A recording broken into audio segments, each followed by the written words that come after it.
हम लोग आज 5 मई की प्रेस ब्रीफिंग कर रहे हैं। अभी तक 3275 सैंपल भेजे गए और पिछले 7 दिनों में करीब 1000 सैंपल भेजे गए, 1000 से भी ज़्यादा सैंपल। और उसकी तुलना में अगर देखें तो पॉजिटिव केस हमारे यहाँ कम आए हैं। ये अच्छी बात है क्योंकि सैंपलिंग ज़्यादा हो रही है। और जो सैंपल हमारे ज़्यादा हुए तो हमें फिर कुछ सैंपल हमने ग्वालियर भी भेजे, कुछ सागर भी भेजे और वहाँ से रिपोर्ट भी आई। ग्वालियर वाली कल रिपोर्ट आएगी। जो कल सागर से कुछ सैंपल्स की रिपोर्ट आई थी उसमें 2 लोग पॉजिटिव आए थे। एक तो ईशान काछी है, 6 साल का लड़का, जो कि पहले से क्वारंटाइन था सुख सागर में। और जो विक्टोरिया हॉस्पिटल में 20 तारीख को भी आए थे, फिर वहाँ कुछ एडमिट रहे और उसके बाद फिर इनका पहले जो उनको क्वारंटाइन में रखा और अभी जब सैंपल भेजा तो फिर उनको 20 अप्रैल को भेजा था तब नेगेटिव आया था इनका सैंपल और अभी भेजा तो पॉजिटिव आया। तो ये हमें भी देखने की ज़रूरत है कि ऐसा तो नहीं कि ये मिक्सिंग हुआ हो सुख सागर में या विक्टोरिया में। इसको हम देखेंगे क्योंकि ये जो संबंधित अमला है उसकी जिम्मेदारी है कि ऐसी कोई स्थिति ना हो कि किसी की मिक्सिंग की वजह से कोई हो जाए। और इसीलिए इसमें सिविल सर्जन को निर्देशित किया है कि उसको सही से देखें, जैसे इसकी स्थिति ना बने। 6 साल का लड़का है जो कि पॉजिटिव है और कोई इनकी हिस्ट्री नहीं है और ये शंकर नगर बाढ़ के हैं, लेकिन ये मरघटा ताल मदर टेरेसा। तो ये जो है अब इनको हम इनके मदर फादर के साथ या तो इनके घर पे क्वारंटाइन करेंगे या वहीं पे सुख सागर में कोविड केयर सेंटर में रखेंगे। दूसरे जो व्यक्ति आए थे कल पॉजिटिव वो ज्योति राठौर हैं, 50 साल की, जो कि राठौर फैमिली की ही कॉन्टैक्ट्स हैं सराफा की। तो ये 2 केस कल पॉजिटिव आए। आज 50 जो है सैंपल्स की और रिपोर्ट आई है ICMR से, जिसमें सभी नेगेटिव हैं। एक 3 साल के लड़के की जो डेथ हुई थी सुबह वो भी नेगेटिव है। बाकी हमारे यहाँ अभी तक 106 केस पॉजिटिव हुए हैं, 2 डेथ हुई हैं क्योंकि पांडे जी जो जिनकी मृत्यु हुई वो मृत्यु के समय नेगेटिव थे। तो एक जो 2 डेथ हुई हैं इसमें भी दोनों डेथ में जो मृतका हैं वो एक संबंधित क्षेत्र से संबंधित हैं, एक ही कंटेनमेंट एरिया से, और वो जब लाई गई तो उनकी स्थिति पहले ही से सीरियस थी। तो कहीं ना कहीं हमें ये देखने की ज़रूरत है कि लोगों को निकाला जाए, लोग अपने आप निकल के आएँ। खासतौर पे जो हाई रिस्क लोग हैं, एजिड लोग हैं, जिनको पहले से स्वास्थ्य संबंधी परेशानियां हैं, उनको निकाल के और उनको आइसोलेट किया जाए और उनका इलाज किया जाए, जिससे कि ऐसी स्थिति नहीं निर्मित हो। हमारे ज़िले में अन्य ज़िलों की तुलना में काफ़ी कम डेथ रेट है, लेकिन हम लोगों की कोशिश ये रहेगी कि हमारी डेथ होना ही नहीं चाहिए हमारे यहाँ। अगर लोगों का सहयोग मिलेगा, खासतौर पे कंटेनमेंट एरिया के लोगों का, तो वो निश्चित तौर पे हम सुनिश्चित कराएंगे। उसमें जनप्रतिनिधि सभी का सहयोग चाहिए। इसीलिए आज आयुक्त महोदय ने भी के साथ मीटिंग लेके हम लोगों के साथ ये निर्देश दिए कि हम लोग चांदनी चौक गोहलपुर का दोबारा से कल से सर्वे करा रहे हैं। उसमें डॉक्टर्स की भी टीम लगा रहे हैं। वो टीम एक परिवार का एक सदस्य का सर्वे करेगी, हाई रिस्क निकालेगी, और जो हाई रिस्क ऐसे हैं जिनके घर में रुकने की समस्या है, ज़्यादा लोग घर में हैं, तो उनको फिर हम दूसरे सेंटर्स में आइसोलेट करेंगे। वो रेलवे हॉस्पिटल हो सकता है, वो जो है आपका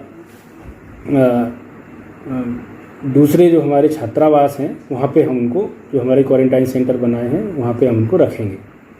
उनको लगातार उनकी निगरानी करेंगे और जो सभी लोगों के फिर सैंपल्स लेंगे और उसके आधार पे आगे की कार्रवाई करेंगे। कल से चांदनी चौक और गोहलपुर में सर्वे दोबारा से डॉक्टर्स की टीम के साथ शुरू होगा सुबह से। इसमें सभी लोग इस क्षेत्र के सहयोग करें, ऐसा हमारा आग्रह है। शाम को हमने वहाँ के जनप्रतिनिधियों के साथ बैठक भी रखी है और वहाँ के लोगों को, अभी रमज़ान चल रहा है, रोज़ा रहता है, तो वहाँ के लोगों को जो अभी रोज़गार नहीं हो पा रहा है लॉकडाउन की वजह से, तो वहाँ पे हम राशन की व्यवस्था भी कर रहे हैं। माननीय मुख्यमंत्री जी ने, शासन ने उसके लिए हमको आवंटन भी दे दिया है और उस आवंटन से अन्य लोगों के सहयोग से हम उनको राशन भी 2-3 दिन में उपलब्ध कराएंगे। वहाँ पे सैनिटाइजेशन, वहाँ पे सफाई, वहाँ पे पानी की व्यवस्था सुनिश्चित रहे, ये लगातार हम सुनिश्चित करेंगे। ये नगर निगम को निर्देशित किया गया है, बाहर कार्यालय बनाया गया है जिससे आवश्यक वस्तुएं, दवाइयाँ नगर निगम का अमला उनको पहुँचा रहा है। हमारे कुछ सफाई कर्मचारी भी पॉजिटिव आए, हमारे कुछ पुलिस के कर्मचारी, अधिकारी, प्रशासनिक अधिकारी भी पॉजिटिव आए। तो आज मैंने भी उनसे जाके मिला है, उनको प्रोत्साहित किया है। सुखसागर में जो हमारे सफाई कर्मचारियों की जो बस्ती है, सर्वोदय बस्ती, वहाँ पे भी हम लोग आज गए थे, आयुक्त महोदय भी गए थे और हम लोगों ने वहाँ पे भी सैनिटाइज़र, अन्य सामग्री का वितरित कराया है। आयुष के तरफ से जो काढ़ा है और जो आयुष की दवाइयाँ हैं, आयुर्वेदिक दवाइयाँ, वो वितरण कराई हैं, उनको प्रोत्साहित किया है क्योंकि वो हमारे कोरोना फाइटर हैं जो कि पूरे शहर की सैनिटाइजेशन की, सफाई की व्यवस्था देख रहे हैं। ऐसे लोगों को हमें लगातार प्रोत्साहित करना चाहिए और उनकी हर तरह की चिंता हम लोग करेंगे, चाहे उनके खाने की चिंता हो, चाहे स्वास्थ्य की चिंता हो, चाहे किसी भी तरह की हो। और सबसे बड़ी बात है मनोबल बढ़ाना। कई बार कोई हेल्प हो पाए नहीं हो पाए, किसी भी तरह की हेल्प आर्थिक या अन्य सामग्री की हो नहीं हो, मनोबल बढ़ाना ही सबसे बड़ी हेल्प होती है। हम पूरा विश्व, पूरा देश, प्रदेश, हमारा जिला कोरोना से लड़ रहा है, तो इसमें सबसे ज़्यादा ज़रूरत है सबके एक होने की, सबको एक साथ इस महामारी में एक साथ रहने की, और जो भी लोग इसमें काम कर रहे हैं, किसी भी हैसियत से काम कर रहे हैं, उनका मनोबल बढ़ाने की। तो मेरा आग्रह है जहाँ भी संभव वो मनोबल बढ़ाएं, अनुशासन बनाए रखें। कुछ चीज़ों में ढील दी है लेकिन उसका गलत फ़ायदा ना लें। अपने अपने क्षेत्र में वो अनुशासन बना रहे, जो डिस्टेंसिंग बनाना है, 2 गज की दूरी बनाना है वो बनी रहे, मास्क पहन के ही निकलें, हाथ धोएं, साफ़ सफाई करें, ये हमें लगातार बना के रखना पड़ेगा। बहुत सारे लोग जबलपुर ज़िले के अन्य राज्यों में, अन्य ज़िलों में फंसे हैं, उनको लाने के लिए भी लगातार शासन प्रयास कर रहा है। ट्रेनें भी आ रही हैं, बसेस आ रही हैं, उनका हेल्थ चेकअप होता है। उनके मोबाइल में संभव है तो आरोग्य सेतु और जो सार्थक है उसको डाउनलोड कराया जाता है, उनका हेल्थ स्क्रीनिंग होती है। अगर कोई उनको सिम्टम्स हैं तो उनको क्वारंटाइन सेंटर, नहीं तो उनके घर में 14 दिन क्वारंटाइन रखा जाता है।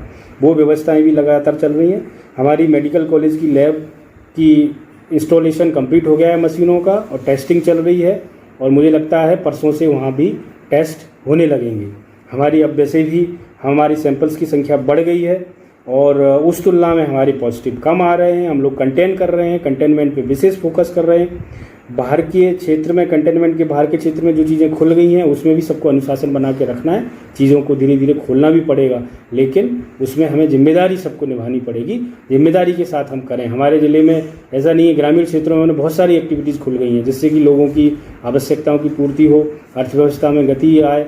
और जैसे गेहूँ खरीदी हमारे यहाँ बहुत अच्छी चल रही है, करीब 2 लाख मीट्रिक टन जो है गेहूँ की खरीदी हो गई है। तो हमारा ज़िला सभी फ्रंट पे काम कर रहा है, क्योंकि अल्टीमेटली तो सारी चीज़ें हमें आगे खोलना है। जैसे जैसे आगे जो है चीज़ें आएंगी, और कोरोना से भी लड़ना है। प्राथमिकता वही है कोरोना, लेकिन आगे की चीज़ों को भी खोलना है। उसमें आप लोग ऐसे ही सहयोग करिए। हम एक टीम के तौर पे काम कर रहे हैं, आप सबका सहयोग है, इसीलिए हम अच्छा कर पा रहे हैं। और अगर आपका सहयोग ऐसे ही मिलेगा, रेड क्रॉस में भी आप लोग जो सक्षम लोग हैं, जो दान कर सकते हैं, दान करिए, क्योंकि अब हम बहुत सारी मदद रेड क्रॉस से लोगों की करेंगे। क्योंकि बहुत सारे लोग हैं जो कि प्राइवेट नौकरी करते थे, बहुत सारे लोग हैं जो डेली कमाते थे और डेली खाते थे, उनकी मदद हमें लगातार अभी 1-2 महीने करनी पड़ेगी। तो मेरा आग्रह है रेड क्रॉस में भी दान करें, ऐसे ही सहयोग बना के रखें। और मूल मंत्र जो है, जो फिजिकल डिस्टेंसिंग, 2 गज की दूरी है, उसको बना के रखें। बाहर ना निकलें ज़रूरत नहीं होने पे, और निकलना भी पड़े तो घर के युवा लोग बाहर निकल के सामग्री लेने जाएं। मास्क पहने, सफाई का ध्यान रखें और ऐसे ही सहयोग करते रहें। धन्यवाद।